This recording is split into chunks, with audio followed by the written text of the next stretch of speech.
औज़ुबिल्लाहिमिनश्शैतानिर्रजीम बिस्मिल्लाहिर्रहमानिर्रहीम। स्टूडेंट्स अस्सलाम वालेकुम। आज का हमारा आर्टिकल है प्रोटीन का स्ट्रक्चर। प्राइमरी स्ट्रक्चर हमने पिछले लेक्चर में देख लिया था। आज के लेक्चर में हम प्रोटीन का सेकेंडरी स्ट्रक्चर देखेंगे। सेकेंडरी स्ट्रक्चर जो होता है इसमें दो तरह का आता है स्ट्रक्चर, एक अल्फा हेलिक्स है और दूसरा बीटा प्लेटेड शीट है।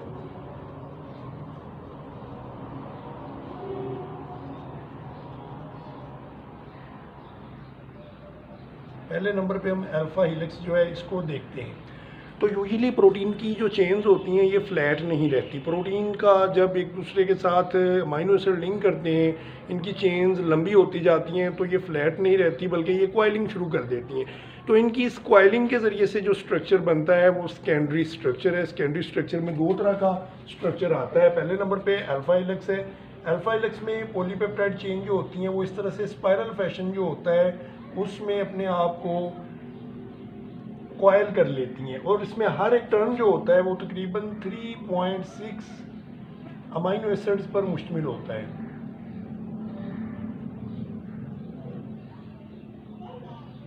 तो ये मोस्ट इंपॉर्टेंट स्ट्रक्चर है। दूसरे नंबर पे बीटा प्लेटेड शीट आता है। Folding back of polypeptide chains. Polypeptide chains इस तरह से अपने आप को एक दूसरे के मुखालफ सिमत में अरेंज करती हैं कि बीटा प्लेटेड शीट जो है ये वाला स्ट्रक्चर वजूद में आता है। ये एक ज्योमेट्रिक शेप होती है, ये एक यूनिफॉर्म शेप होती है। स्ट्रक्चर के अंदर ये जो अमीनो एसिड्स जो होते हैं एक दूसरे से लिंक होते हैं, इनके दरमियान, इन अमीनो एसिड के दरमियान हाइड्रोजन बॉन्ड्स पाए जाते हैं। Hydrogen bonds are present between these amino acids।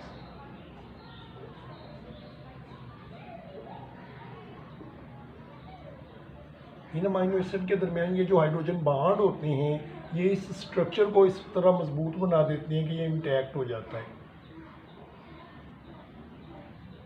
यानी इसको अनडैमेज्ड कर देते हैं, ये डैमेज नहीं होता।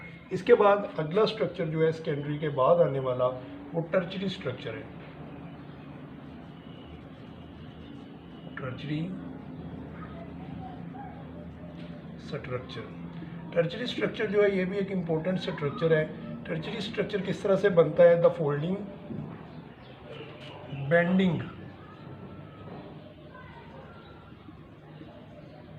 Upon itself. पॉलीपेप्टाइड चेन जो है उनकी इस तरह से फोल्डिंग होना कि फोल्डिंग के ज़रिए से उनका अपने ही गिर्द बल डालने का अमल जो होता है इसको टर्चरी स्ट्रक्चर में स्टडी किया जाता है। टर्चरी स्ट्रक्चर एक इम्पोर्टेंट स्ट्रक्चर है। टर्चरी स्ट्रक्चर जो होता है इसको तीन तरह के बॉन्ड्स जो होते हैं उनके ज़रिए से स्टेबल रखा जाता है। इसमें पहले नंबर स्ट्रक्चर को काम करने के लिए आयोनिक,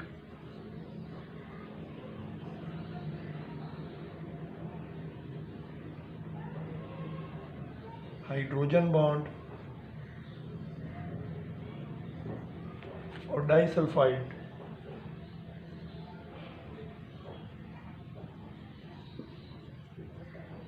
इन तीन तरह के बॉन्ड से, आयोनिक, हाइड्रोजन और डाइसल्फाइड बॉन्ड की मदद से इसके स्ट्रक्चर को स्टेबल रखा जाता है। एक्वस मीडिया के अंदर अगर देखा जाए तो एक्वस इन्वायरमेंट के अंदर जो हाइड्रोफोबिक अमीनो एसिड होते हैं वो अंदर की जानब दब जाते हैं, जबकि हाइड्रोफिलिक अमीनो एसिड जो होते हैं ये वाटर लविंग कहलाते हैं, ये पानी के लिए रेजिस्टेंस नहीं रखते, तो ये बाहर वाली लेयर्स जो होती हैं वो बना देते हैं। स्ट्रक्चर आता है उसको क्वाटरनरी स्ट्रक्चर का नाम दिया जाता है। क्वाटरनरी स्ट्रक्चर को हम इस तरह से देखेंगे कि टर्चरी चेन्स, जो टर्चरी स्ट्रक्चर था उसकी पॉलीपेप्टाइड चेन्स जो थी वो एग्रीगेट होना शुरू कर देती हैं और एग्रीगेट होके held together by hydrophobic interaction. Hydrophobic interaction की वजह से एक दूसरे से जुड़ जाती हैं। इसमें हाइड्रोजन और आयोनिक बॉन्ड जो हैं वो मौजूद होते हैं, तो ये क्वाटरनरी स्ट्रक्चर कहलाता है।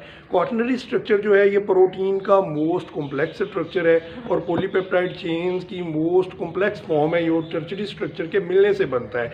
तो इसकी एग्जांपल की अगर बात करेंगे तो हीमोग्लोबिन इसकी एग्जांपल है जो क्वाटरनरी स्ट्रक्चर रखता है। हीमोग्लोबिन जो है ये एक प्रोटीन है। कौन सी प्रोटीन है? ये ब्लड के अंदर पाए जाने वाली प्रोटीन है जो ऑक्सीजन को कैरी करती है। ये ऑक्सीजन के साथ बाइंड होकर ऑक्सीजन को बॉडी के अंदर सप्लाई करती है। तो इस तरह से टर्शियरी स्ट्रक्चर के बाद क्वाटरनरी स्ट्रक्चर जो है ये हमने प्रोटीन का देखा। प्रोटीन का प्राइमरी, सेकेंडरी, टर्शियरी और क्वाटरनरी स्ट्रक्चर हमने पढ़ लिया।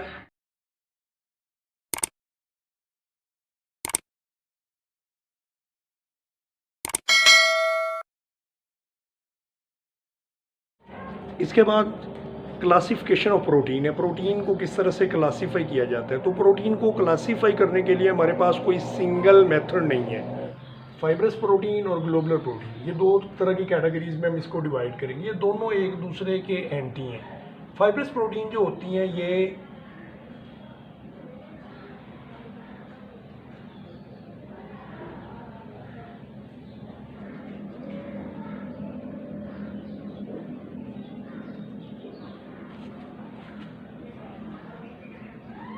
जो है ये पॉलीपेप्टाइड की एक या दो जो पॉलीपेप्टाइड चेन्स हैं उनके ज़रिए से वजूद में आते हैं, उनके मिलने से। ये मल्टीपल फोल्डिंग जब पॉलीपेप्टाइड चेन करती हैं, they are formed. Peptide chain की मल्टीपल फोल्डिंग जब होती है, यानी पॉलीपेप्टाइड चेन जो है ज़्यादा फोल्ड होती हैं, तब ये वाला स्ट्रक्चर बनता है। जबकि ये वाला स्ट्रक्चर जो है, ये पॉलीपेप्टाइड चेन जो होती हैं उनके एक या एक से ज़्यादा पॉलीपेप्टाइड चेन जो होती हैं वो मिलके इस स्ट्रक्चर को बनाती हैं।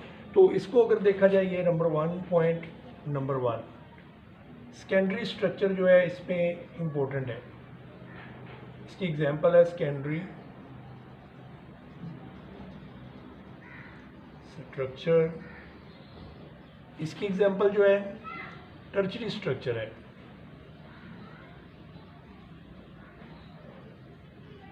टर्शियरी और क्वाटरनरी स्ट्रक्चर इसमें आता है।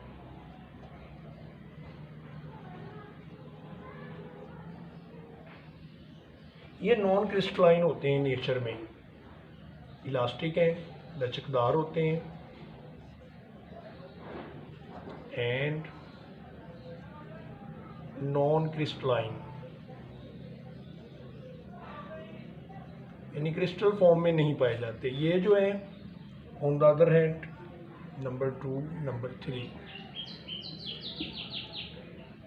they can be crystallized।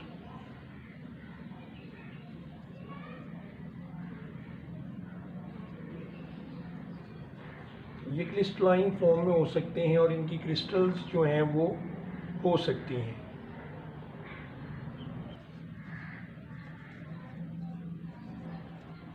Non soluble in aqueous media.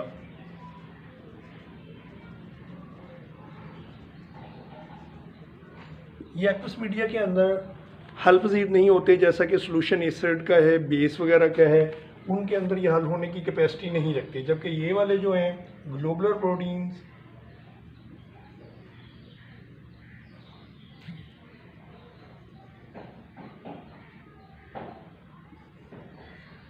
They are soluble in aqueous media, यानी एसिड बेस का जो सोल्यूशन है, साल्ट का जो सोल्यूशन है, उसके अंदर ये हल होने की कैपेसिटी रखते हैं। तो ये कुछ जनरल करैक्टर थे जो फाइब्रस और ग्लोबुलर प्रोटीन के थे, जो हमने देखे। अब इनकी हम कुछ एग्जांपल लेते हैं। ये जो पहले वाले हैं इनमें सिल्क फाइबर आ जाता है, रेशम इसमें आ जाता है, केराटिन है।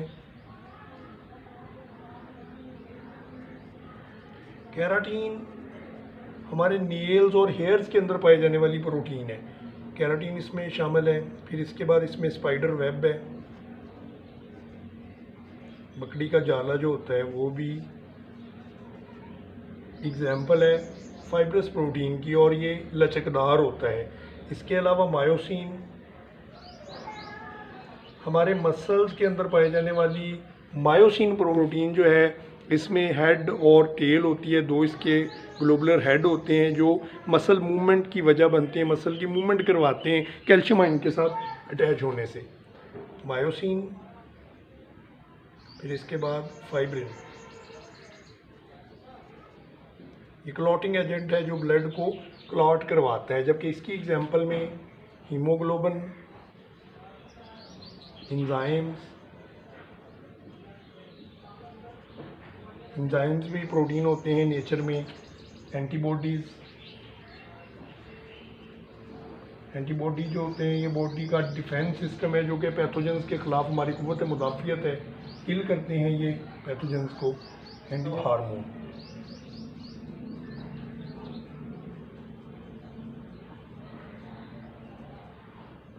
ये ग्रोथ के ज़िम्मेदार होते हैं। तो ये दो अक़साम हैं मेन, फाइब्रस और ग्लोबुलर प्रोटीन जो है, ये प्रोटीन की क्लासिफिकेशन दी गई।